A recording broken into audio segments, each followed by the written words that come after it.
ना जो कहानी के रूप में सुनाना चाहता हूँ। जब हमारी केनिया में सेवा प्रारंभ हुई, केनिया अफ्रीका का एक देश है, तो वहाँ पर एक बहुत बड़ा व्यापारी गुजरात का जो वहाँ रहता था वो भी ज्ञान लेने आ गया। 6 मास में क्या हुआ, उसकी 47 कंट्रीज में कंपनी काम कर रही थी। अचानक क्या हुआ, 6 मास उसको ज्ञान मार्ग पे चलते हुए थे, दिवाला हो गया। कुछ हुआ होगा बिजनेस में, सब कुछ चला गया, केवल उसका एक मकान जो उसकी पत्नी के नाम थे वो रह गया बड़ा सा। वो अपने बगीचे में घूम रहा था, उसका फ्रेंड उससे मिलने आया, भाई थोड़ी सांत्वना देने के लिए। सांत्वना दी, कोई बात नहीं, ठीक हो जाएगा। फिर कहा, तुम तो कहते थे हमें भगवान मिल गए, भगवान ने तुम्हारा ये सब भी नहीं बचाया। तो उसने बहुत अच्छा उत्तर दिया घूमते हुए ही कि अगर भगवान न मिला होता तो मैं तुम्हें यहाँ घूमता हुआ भी न मिलता। उसने मुझे बचाया है और ये बिजनेस मैंने क्रिएट किया है। कहा आपसे 25 साल पहले मैं केवल एक अटैची लेकर यहाँ अफ्रीका में आया था, कुछ नहीं था मेरे पास, पैसे भी नहीं थे, और आज ये सब कुछ था। ये 25 साल में मैंने क्रिएट किया था ना, चलो सब कुछ खत्म हो गया पर मैं जिंदा हूँ, ये उसकी बहुत बड़ी कृपा है। अब मैं फिर क्रिएट करूंगा, मेरे पास वो सब टैलेंट्स हैं, मुझे अनुभव है, देर नहीं लगेगी। तो देखिए ये एक विचारधारा है जो मनुष्य की आंतरिक स्थिति को श्रेष्ठ लगती है।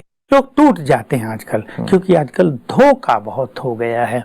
अपने लोग जो फ्रेंड थे, एक व्यक्ति कल परसों अपनी बात सुना रहा था, अपने किसी फ्रेंड को पैसे देते गए, वही कर्ज पर उसको जरूरत थी, देते लेने जो गए 10 साल हो गए थे देते देते, वो भी इंटरेस्ट चुका रहा था।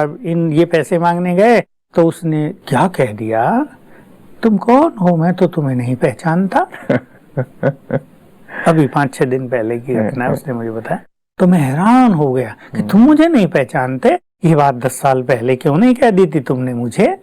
और ये व्यक्ति इतना जेंटल के उसे छोड़ रहा है कि छोड़ो, चलो इसका भाग्य। मैंने कहा तुम तो बड़े महान हो है कि सारा पैसा छोड़ दिया तुमने उस पर।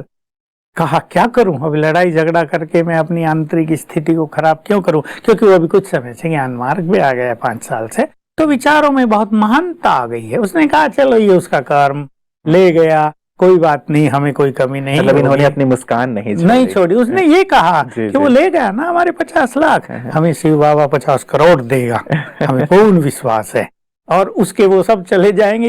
ये तो कर्मों की गति है। जो मनुष्य दूसरे को धोखा देता है वो कभी सुखी नहीं रहता, वो कंगाली की ओर चलता है। तो ये कुछ ऐसे विचार हैं सुंदर जो मनुष्य की आंतरिक स्थिति को अचल अडोल रखते हैं। तो ईश्वरीय ज्ञान और योग की शक्ति ऐसी परिस्थितियों में हमें बहुत अचल अडोल रखती है।